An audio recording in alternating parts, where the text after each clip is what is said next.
जय हिंद दोस्तों, स्वागत है आपके अपने ही आर्ट जोन में। जैसा कि आपने थंबनेल में देखा कि आज का जो वीडियो है वह भूगोल का है। ठीक है, भूगोल का थर्ड अध्याय जिसका नाम है जनसंख्या संगठन।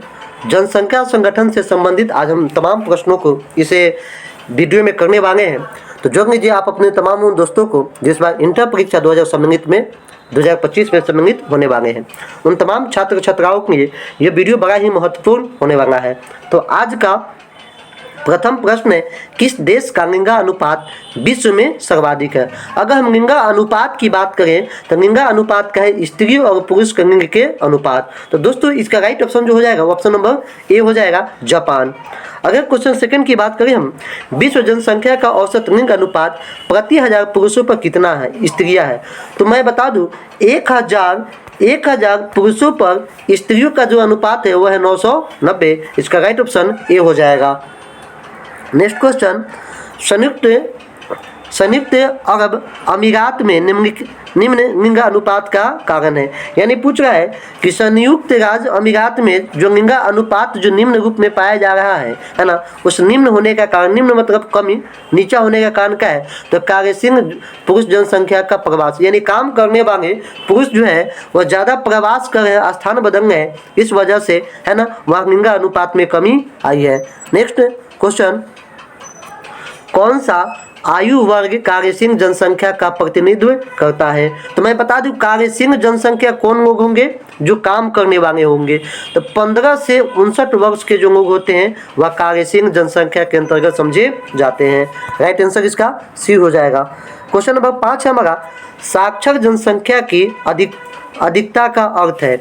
यानी पढ़े लिखे है ना लोगों की अधिकता का अर्थ क्या है? साक्षर जनसंख्या की अधिकता का अर्थ ये सही है ना। राजनीतिक विकास ये नहीं होगा, भौतिक विकास भी नहीं होगा और जैविक विकास भी नहीं होगा। साक्षर जनसंख्या का जो अर्थ होगा वह साक्षर जनसंख्या की अधिकता का अर्थ। ऑप्शन नंबर ये हो जाएगा।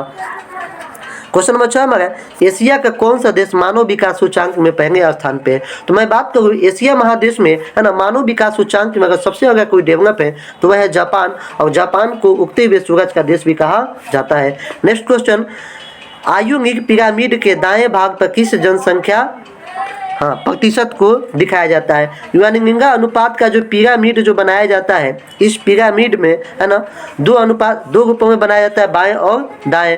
तो बाएं में जिसको दिखाया जाता है वह है हमारी स्त्रियां को जनसंख्या के पिरामिड के बाएं भाग में रखा जाता है। नेक्स्ट क्वेश्चन, और क्वेश्चन नंबर 8 है हमारा, किस देशों में शैशवाकांक के बच्चों की संख्या कितनी? विकसित देशों में शैशवाकांक के बच्चों की संख्या कितनी थी? तो विकसित देशों में शैशवाकांक में यानी शिशुओं की जो संख्या है वह 30% होता है। कहाँ पे? विकसित देशों में। नेक्स्ट क्वेश्चन, और क्वेश्चन नंबर 9 है हमारा, विकासशील देशों में शैशवाकांक के बच्चों की संख्या कितनी है? तो 50%। जबकि विकसित देशों में शैशवाकांक में अवस्था में बच्चों की जो संख्या वह 30%। 15 से 60 वर्ष के आयु वर्ग क्या कहलाता है? तो 15 से 60 वर्ष के जो आयु वर्ग होगा वह उत्पादक होगा या कार्यशील जनसंख्या होगा। ठीक है, उपभोक्ता वर्ग तो है ही, वृद्ध वर्ग नहीं होगा, है ना। कर्महीन नहीं है, ये काम करने वाला वर्ग है ना। इसीलिए इसको उत्पादक वर्ग में रखा जाएगा। क्वेश्चन नंबर 11 है हमारा, प्रौढ़ वर्ग की अधिकता का सूचक है। प्रौढ़ वर्ग की अधिकता का जो सूचक है ना, वह बेहतर स्वास्थ्य सुविधा की वजह से प्रौढ़ वर्ग अधिकता होगा। नेक्स्ट क्वेश्चन नंबर 12 है, आदर्श स्थिति में लिंगा अनुपात कितना रहना चाहिए? मतलब एक अच्छा लिंगा अनुपात कितना होना चाहिए? 1:1।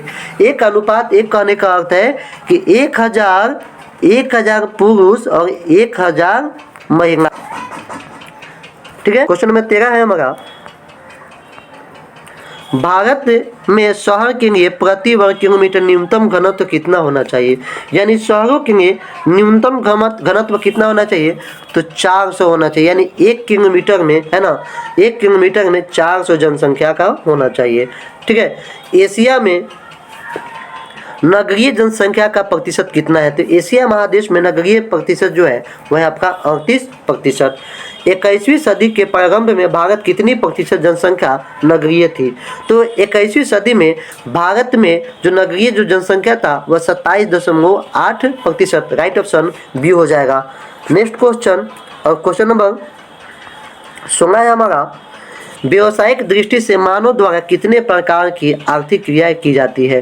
तो व्यावसायिक दृष्टि से मानव के द्वारा जो आर्थिक क्रिया की जाती है वह 5 प्रकार की जाती है। राइट ऑप्शन सी हो जाएगा। विश्व में प्रौढ़ साक्षरता का औसत प्रतिशत क्या है? तो विश्व में प्रौढ़ जो साक्षरता जो पढ़े लिखे लोग हैं उनका जो संख्या है वह 78.8% है। नेक्स्ट क्वेश्चन, क्वेश्चन नंबर 18 हमारा, यूरोप में ग्रामीण नगरीय जनसंख्या का अनुपात कितना है? यानी पूछा है यूरोपीय देश में ग्रामीण और नगरीय कितना है? तो है 25.75, यानी 25% ग्रामीण और 75% नगरीय है ना। 25:75 के अनुपात में है। नेक्स्ट क्वेश्चन, क्वेश्चन नंबर 19 हमारा, ओशियाना में ग्रामीण जनसंख्या कितना है? तो ओशियाना में जो ग्रामीण जनसंख्या है वह 30% ग्रामीण है और 70% जो है वह नगरीय क्षेत्र के अंतर्गत आता है। क्वेश्चन नंबर 20 है हमारा, 20 है, 2000 में विश्व की कुल जनसंख्या का कितना प्रतिशत भाग नगरीय था? यानी सन 2000 में विश्व का 50% जो जनसंख्या था वह नगरीय था। राइट ऑप्शन सी हो जाएगा। 21 नंबर क्वेश्चन हमारा, साक्षरता मापदंड के लिए अनुपात न्यूनतम आयु कितना होना चाहिए? साक्षरता मापदंड के लिए जो न्यूनतम आयु जो जनसंख्या जो न्यूनतम आयु जो है वह है 7 वर्ष। 7 वर्ष के बच्चों को है ना साक्षरता मापदंड के अंतर्गत न्यूनतम आयु में रखा जाता है। मतलब बच्चों का प्रारंभिक शिक्षा जो है ना वह 6 वर्ष से शुरू हो जाने में, तो 7 वर्ष में बच्चों को विद्यालय पहुँच जाना है। क्वेश्चन नंबर 22 पे आ जाए हम लोग। 15 वर्ष से अधिक आयु के साक्षरों का प्रतिशत विकासशील देशों में कितना था? तो 15 वर्ष से अधिक साक्षरकरों 1998 में विकासशील देशों में जो था वह 88.2% था। राइट ऑप्शन बी हो जाएगा।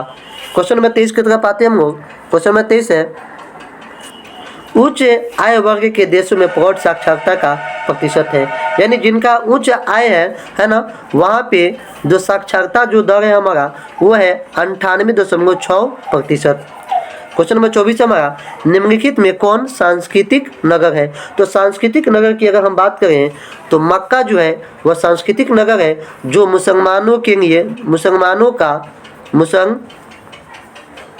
का है ना सबसे पवित्र स्थल माना जाता है, मक्का और मदीना। इसका राइट ऑप्शन सी हो जाएगा। नेक्स्ट क्वेश्चन, क्वेश्चन नंबर 25 हमारा, निम्नलिखित देशों में किसका लिंगा अनुपात विश्व में सर्वाधिक है?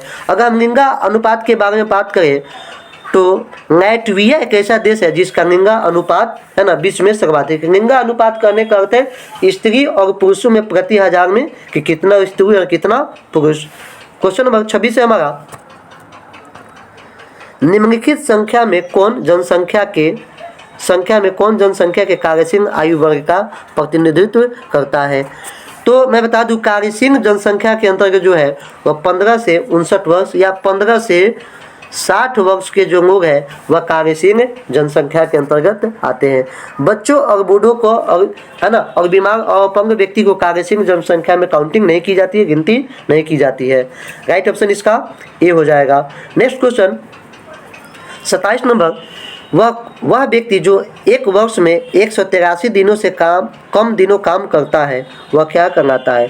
यानी 365 दिन में है ना वह 183 दिन से भी कम काम करता है तो उस व्यक्ति को कहेंगे सीमांत श्रमिक कहेंगे।